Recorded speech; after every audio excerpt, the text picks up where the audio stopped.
شما دوستان عزیز، خوش اومدین همگی به این ویدیوی آموزشی. قرار هست امروز با هم دیگه این پترن زیبای فوق‌العاده رو با هم بافت بزنیم که همینطور که ملاحظه میکنید من اون رو توی دو رنگ بافتم. این روی بافت هست، این هم پشت بافت که هر دو طرف به یک شکل زیبا و تمیز بافته شده. شما از این پترن میتونید در انواع بافت‌ها، رو تختی، لباس، کوسن استفاده کنید یا هر کاری که مد نظر خودتون باشه. من این رو با کانوا ویولت بافت زدم و قلاب شماره 2. بریم با هم دیگه این آموزش رو داشته باشیم. قبل از اون ممنون میشم که لطفاً ویدیو رو لایک کنید و اگه هنوز کانال رو سابسکرایب ندارید اون رو سابسکرایب کنید و ویدیوها رو فقط در کانال یوتیوب دنبال بفرمایید. برای شروع بافتمون ما باید یک تعداد زنجیره بزنیم. زنجیره هایی که برای این پترن استفاده میشه 15 15 15، هر تعداد 15 تایی که خواستید شما زنجیره میزنید و در آخر بافت به اضافه 2 تا زنجیره اضافه میکنید. پس 15 تا 15 تا زنجیره میزنید تا قد کارتون در بیاد و در آخر 2 زنجیره بهش اضافه میکنید. به این صورت من 3 تا 15 تا زنجیره زدم، در آخر میام 2 تا زنجیره هم بهش اضافه میکنم. حالا برای شروع رجمون میایم 3 تا زنجیره رو رها میکنیم. 1 2 3 زنجیره رها میشه. روی زنجیره 4م شروع به بافت پایه بلند میکنیم و اون رو روی هر کدوم از زنجیره ها ادامه میدیم تا پایان این رج. روی هر زنجیره یک پایه بلند میبافیم تا به آخر رج برسیم. خب به این شکل من روی هر کدوم از زنجیره ها اومدم یک پایه بلند بافتم. در آخر رج پای بلند آخر رو که بافتم نخ رو یه خورده آزاد میذارم و بعد بر میگردم از ابتدای بافت با رنگ جدید بافت رو ادامه میدم. خب من از رنگ صورتی برای این کار استفاده میکنم. بافتمون روی زنجیره 3 شروع رج قلاب رو وارد میکنیم و نخ جدید رو اینجا وصلش میکنیم. یک زنجیره میزنیم و همینجا یک پایه کوتاه میبافیم. در ادامه روی 2 تا پایه بعدی هم هر کدوم یک پایه کوتاه میبافیم. یعنی من اینجا در کل 3 تا پایه کوتاه بافتم و در ادامه بافت حالا 3 بار نخ روی قلاب میگیرم. 1 2 3 میخوام یک پایه سوبل ببافم. میام روی بافتم از پایه بعدی 1 2 3 4 5 پایه رها. روی پایه 6م بافت پایه سوبل رو اینجا انجام میدم. 1 2 3 و 4. توی 4 مرحله بافتم.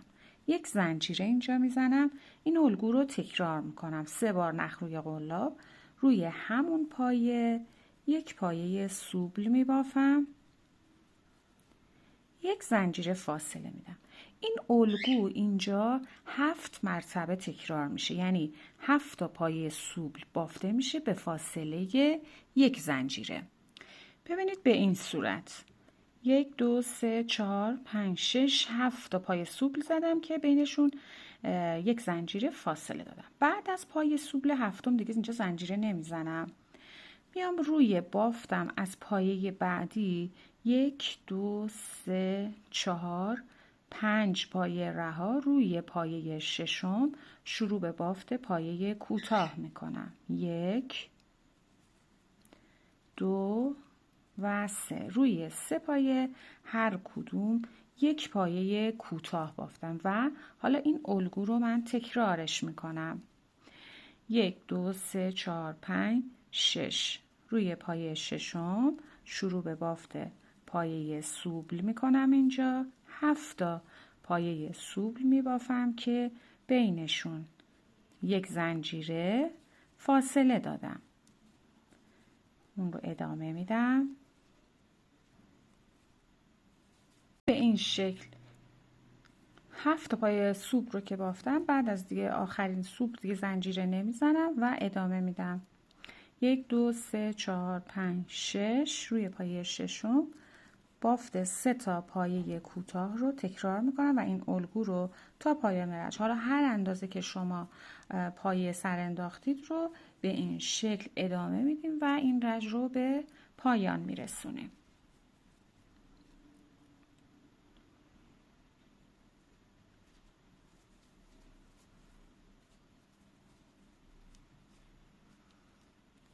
خب قسمت آخر رو که بافتیم، پایه های آخر که رسیدیم، ببینید 1 2 3 4 5 پایه رها، روی پایه ششم شروع به بافت پایه کوتاه میکنیم. ما 3 تا پایه کوتاه میبافتیم، این آخر هم به همین صورت 3 پایه کوتاه میبافیم. پایه کوتاه سوم رو، کوتاهی رو که قرار هست ببافیم، میایم درون این حلقه ای که اینجا داریم یه خورده حلقه رو میکشیم، نخ رو میگیرم، با رنگ صورتی نخ گرفتم، حالا با رنگ سبز میام اون رو کامل میکنم، 2 تا یکیش رو. به این صورت ما همچنان اینجا 3 تا پایه کوتاه رو بافتیم و رج دوم رو به این شکل به پایان رسوندیم. برای شروع رج سوم پس با رنگ سبز ادامه میدم.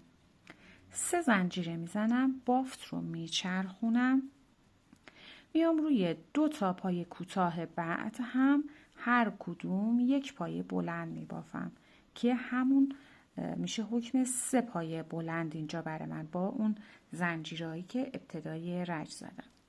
خب حالا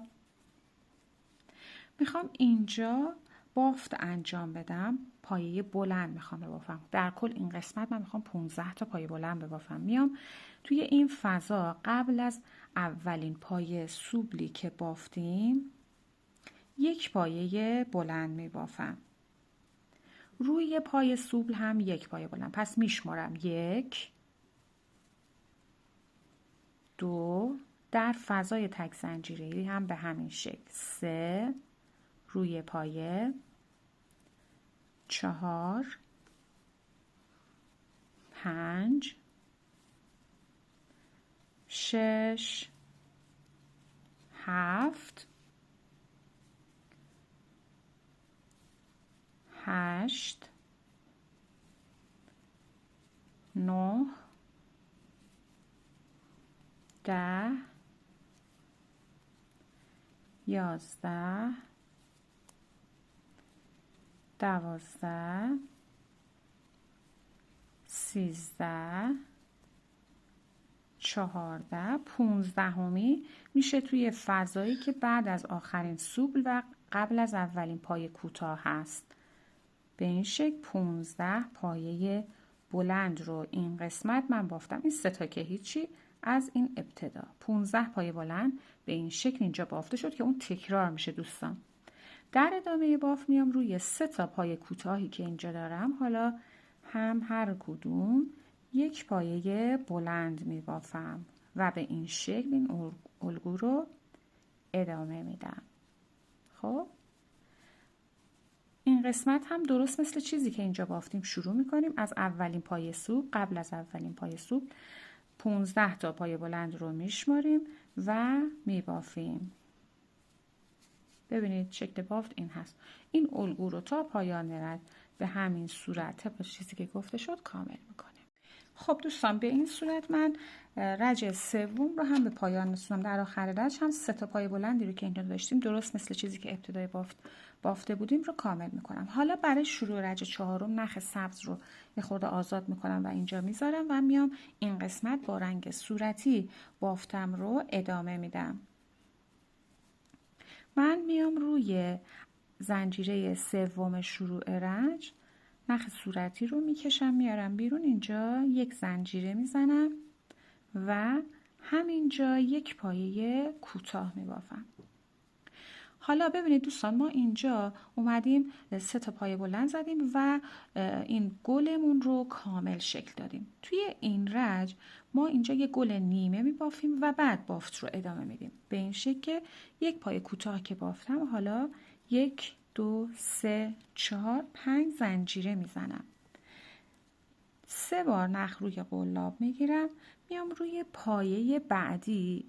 این که 3 تا زنجیره بود روی اولین پایه بلند این قسمت. ببینید از این 3 تایی‌ها پایه دومش. خب میام اینجا یک پایه سوبل میبافم، یک زنجیره. این الگو رو اینجا 3 مرتبه تکرارش میکنم.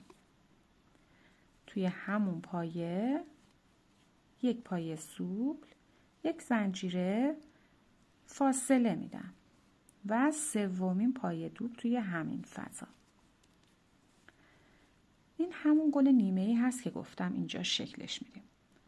حالا این قسمت رو ببینید. روی این گلی که اینجا بافتیم پای سوبل هایی که پای سوبل ها رو ملک قرار بدید تا راحت تر ببافید. میام روی پای سوبل سوم. ببینید 1 2 3 پای بلندی که روی پای دوبل سوم بافته میشه. 1 2 3 پای بلند روش. خب اینجا شروع به بافت پایه کوتاه میکنم و 3 پایه کوتاه تک روی 3 پایه میبافم. خب به این صورت. حالا در ادامه بافت دوباره 3 بار نخ روی قلاب میام روی اول اینجا رو بهتون بگم. این 3 تا پایه بلندی که روی 3 تا پایه کوتاه اینجا بافتیم. خب این 3 پایه بلند پایه دومش اینجا. حالا یه گل کامل رو اینجا من شکل میدم. میام روی این پایه بافت رو تکرار میکنم. 7 تا پایه سوبل میبافم به فاصله یک زنجیره. به این شکل اون رو ادامه میدم. 7 پایه سوبل به فاصله یک زنجیره اینجا تکرارش میکنم. ببینید دوستان این شکل بافتمون هست. پس این 7 تا پایه سوبل رو اینجا کامل میکنم. به این صورت من 7 تا پایه سوبل رو به فاصله یک زنجیره که کامل کردم. بعد از سوبل سوم دیگه زنجیره نزدم. حالا باز میام همین قسمت. این الگو دیگه تکرار هست دوستان. روی گل کامل روی سوبل سوم 1 2 3 پایه بلندی که روی سوبل سوم هست شروع به بافت پایه کوتاه میکنیم و 3 تا پایه کوتاه اینجا بافت میزنیم و باز میایم این قسمت. این 3 تا پایه بلندی رو که روی 3 پایه کوتاه توی رج قبل ما اینجاست بافته بودیم. ببینید این شروع 15 تا هست دیگه. این 3 تا پایه روی پایه دومش بافت رو شروع میکنیم. 7 تا پایه سوبل میبافیم به فاصله یک زنجیره و این الگو رو تا آخر رج به این صورت ما میایم ادامه میدیم. خب به این شکل که من کار رو به پایان رسوندم. در آخر رج بعد از این 3 پایه کوتاهی که بافتید میاد این 3 تا پایه بلندی رو که آخر رج تک بافته بودید، این 3 تا پایه بلند روی پایه بلند دومش. خب مثل ابتدای رج میایم 3 تا پایه سوبل اینجا میبافیم به فاصله یک زنجیره که ابتدا و انتهای رجمون یک شکل در بیاد دیگه. گل نیمه ما داشتیم در واقع. به این صورت و سوبل سوم رو هم همونجا میبافم به این شکل. حالا در ادامه بافتم من میام روی پایه آخر یک پایه سوبل میبافم به این صورت.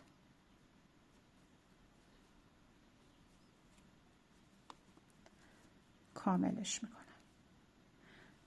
میتونیم آخرش رو با رنگ سبز، دوتا یکی آخر رو با رنگ سبز انجام بدیم که نخمون رو بیاریم ابتدای بافتمون به این صورت.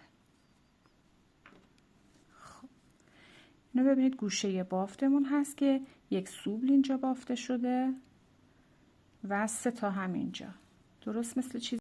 حالا برای شروع رج پنجم بافت رو میچرخونم و میام نخ رنگ سبز رو اینجا میگیرم. خب با رنگ سبز ادامه میدم بافتم رو. 3 تا زنجیره میزنم و میام در فضای بعدی یک پایه بلند میبافم. روی پایه یک پایه بلند، فضای بعد یک پایه بلند. این الگو رو ادامه میدم.